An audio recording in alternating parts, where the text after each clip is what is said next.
Paulo, chamado apóstolo de Jesus Cristo, pela vontade de Deus, e o irmão Sóstenes, a igreja de Deus que está em Corinto, aos santificados em Cristo Jesus, chamados santos, com todos os que em todo lugar invocam o nome do nosso Senhor Jesus Cristo, Senhor deles e nosso. Graça e paz da parte de Deus, nosso Pai, e do Senhor Jesus Cristo.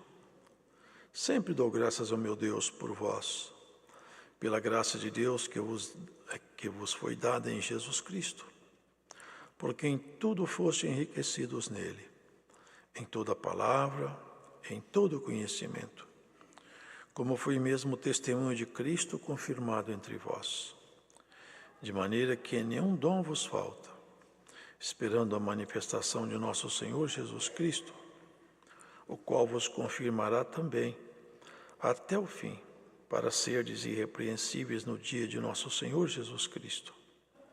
Fiel é Deus, pelo qual fostes chamados para a comunhão de seu Filho Jesus Cristo, nosso Senhor. Rogo-vos, porém, irmãos, pelo nome de nosso Senhor Jesus Cristo, que digais todos uma mesma coisa, e que não haja entre vós dissensões. Antes sejais unidos em um mesmo sentido e em um mesmo parecer. Porque a respeito de vós, irmãos meus, me foi comunicado pelos da família de Cloe que há contenda entre vós. Quero dizer com isto que cada um de vós diz: eu sou de Paulo, e eu de Apolos, e eu de Cefas, e eu de Cristo. Está Cristo dividido? Foi Paulo crucificado por vós? Ou fostes vós batizados em nome de Paulo? Dou graças a Deus, porque a nenhum de vós batizei, senão a Crispo e a Gaio, para que ninguém diga que fostes batizados em meu nome.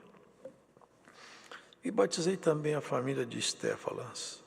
Além desses, não sei se batizei algum outro. Porque Cristo enviou-me não para batizar, mas para evangelizar, não em sabedoria de palavras, para que a cruz de Cristo se não faça vã. Porque a palavra da cruz é loucura para os que perecem, mas para nós que somos salvos, é o poder de Deus. Porque está escrito: destruirei a sabedoria dos sábios e aniquilarei a inteligência dos inteligentes. Onde está o sábio? Onde está o escriba? Onde está o inquiridor desse século? Porventura Deus não tornou Deus louca a sabedoria deste mundo? Visto como na sabedoria de Deus, o mundo não conheceu a Deus pela sua sabedoria. Aprove a Deus salvar os crentes pela loucura da pregação. Porque os judeus pedem sinal, e os gregos buscam sabedoria. Mas nós pregamos a Cristo crucificado, que é escândalo para os judeus e loucura para os gregos. Mas para os que são chamados, tanto judeus como gregos, lhes pregamos a Cristo, poder de Deus e sabedoria de Deus. Porque a loucura de Deus é mais sábia do que os homens, e a fraqueza de Deus é mais forte do que os homens. Porque vede, irmãos, a vossa vocação, que não são muitos sábios segundo a carne, nem muitos poderosos, nem muitos nobres que são chamados. Mas Deus escolheu as coisas loucas deste mundo para confundir as sábias.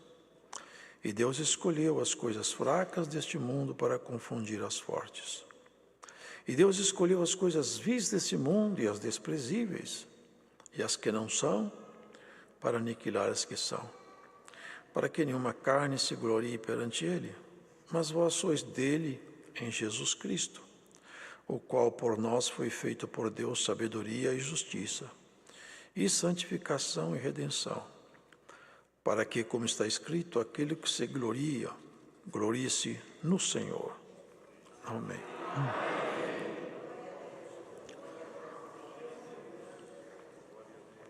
Nessa carta, irmãos, se vê a preocupação do apóstolo com a conduta daqueles irmãos que iam bem. A obra ali estava florescida.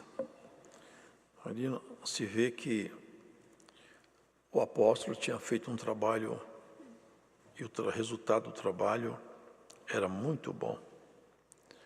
E havia aqueles santificados ali naquela igreja em Corinto e que invocavam o Senhor, e para ele era sua alegria, porque ele, como um construtor sábio, ele sabia onde colocar as bases da construção, que era Cristo. Por isso ele se dirigiu a essa igreja, chamando de Igreja de Deus que estava em Corinto, porque a Igreja de Deus é composta de todos os que serão salvos, chamada Igreja Universal. Todos aqueles que ficarem fiéis na fé e tombarem na fé serão salvos e comporão a grande Igreja Universal de Cristo. E ali tinha uma parte dessa igreja, a qual ele se referia, a Igreja de Deus que está em Corinto, aos santificados em Cristo Jesus, chamados santos. Porque para nós fazermos parte da Igreja de Deus, é necessário que nós sejamos santificados. Quem não é santificado, ele ainda não integra a Igreja de Deus. A Igreja de Deus é o corpo sacerdotal de Jesus. E quem não está santificado ainda não está integrando esse corpo na sua plenitude, na sua totalidade. Ainda é um membro doente, ainda é um membro enfermo, ainda é um membro que precisa de tratamento. Mas a santificação, irmãos, em Cristo Jesus, então nos faz parte integrante desse corpo. E aqui Paulo se reporta a isso. Aos santificados em Cristo Jesus, chamados santos. Porque santo não é alguém que seja perfeito. Santo não é alguém que seja impecável. Santo é alguém que tem um comportamento de tal maneira espelhado em Jesus, que as suas obras mostram que ele nasceu outra vez. Que essa pessoa não é uma pessoa natural mais. Ela já se orienta pelo Espírito de Deus. Porque desde que o Espírito de Deus veio morar em nós, nós nem sequer somos de nós mesmos mais. Nós somos daquele que nos comprou. E à medida que o Espírito de Deus consegue encontrar espaços confortáveis em nós, e nós nos dedicamos nessa obra, nós vamos então nos tornando cada vez mais santificados, isso é, mais parecidos com Jesus. E isso que ele deseja de todos nós, porque diante de nós existe uma obviedade que ninguém pensa com muita profundidade. Nós caminhamos cada dia em direção à morte, cada dia que passa. Esse dia que você está aqui, esses minutos que você está aqui, que você assiste aqui longe, nunca mais serão visitados outra vez. Você nunca mais vai visitar um segundo que já passou. Passa para nunca mais voltar. Nós estamos numa grande marcha da vida. E quanto mais nós entendermos a nossa vocação, tanto melhor será o nosso caminhar. Ele fala que em todo lugar invoca o nome do Senhor Jesus Cristo, Senhor deles e nós. Onde nós estivermos e invocarmos o nome do Senhor, seremos parte integrante do corpo dele pela nossa fé. E a nossa santificação, ele estará com os olhos sobre nós. E ele deseja então à igreja duas coisas maravilhosas: graça e paz. A graça é esse poder maravilhoso que o Espírito de Deus nos traz, transformando o nosso jeito de viver e nos dando capacidade de enfrentar o pecado e essa resiliência de encontrar dificuldades e não desistir. E a paz, que faz com que o ambiente seja pacífico. Quem tem paz aonde ele está, o ar é leve. Pessoas ralhentas, pessoas nervosas, pessoas truculentas, onde elas estão, o ambiente é desconfortável. eles promovem divisão, eles promovem debates, promovem contendas. Mas uma pessoa pacífica, quando se conversa com uma pessoa pacífica, ao longo do diálogo, a gente vai desarmando, a conversa é agradável, o ar, a atmosfera fica leve. Por quê? Porque forças estranhas não estão trabalhando naquele ambiente. A comunhão não é com a treva, é com a luz. Graça e paz sejam multiplicadas a cada um de nós, em nome do Senhor Jesus. Segui a paz, preserve a paz, viva a paz e siga-a. Assim nós teremos em volta de nós um ambiente mais calmo e mais agradável. Ele desejava isso aqui: graça e paz da parte de Deus, nosso Pai, e da do Senhor Jesus Cristo, porque foi Ele que nos deu paz com Deus. Sem Ele nós não teríamos paz com Deus. Sempre dou graças ao meu Deus por vós, pela graça de Deus que vos foi dada em Jesus Cristo. Ele confessava o que ele via em Corinto: porque em tudo fostes enriquecidos nele, em Jesus. Porque isso, irmãos, é uma coisa importante.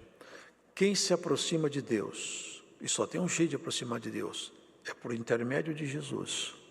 Quanto mais se aproxima dele, mais enriquecido nós seremos. E ele percebia esse enriquecimento nos coríntios pela palavra de Deus, e pelo conhecimento da vontade de Deus entre eles. Então tudo parecia bem, porque eles estavam enriquecidos na palavra e no conhecimento de Deus. E aqui adiante, ele fala uma coisa, irmãos, muito importante: como foi mesmo o testemunho de Cristo confirmado entre vós. Vocês confirmaram o testemunho de Cristo de tal maneira que vocês vivem como Ele recomendou que vocês vivessem. E fala que de maneira que nenhum dom vos falta. Vocês percebem que a igreja de Corinto era uma igreja rica em dons, no conhecimento, na palavra. Mas pasmem-se, não faltava dons, não faltava conhecimento da palavra, não faltava a palavra, porque ela estava ali fluindo entre eles. Contudo, o apóstolo tinha um senão, porque o nosso adversário, astuto e sagaz, ele consegue muito dissimuladamente colocar o seu veneno entre o povo, sem que o povo perceba. Ele põe um aqui, põe um ali, e vai passando o tempo, e aquele veneno vai se espalhando, contaminando como um vírus, que no contato ele se espalha. E assim o nosso adversário, ele promove certos males que se espalham pela boca, se espalham pelo convívio. No jeito das pessoas falar, ela propaga o vírus, propaga o mal. E o que era uma pessoa contaminada, passa a ser uma multidão contaminada. Nós tivemos uma pandemia aí que parou o mundo, e foi descoberto aí, pelo menos foi noticiado, não sei se é isso, que saiu de Wuhan, na China, de um laboratório.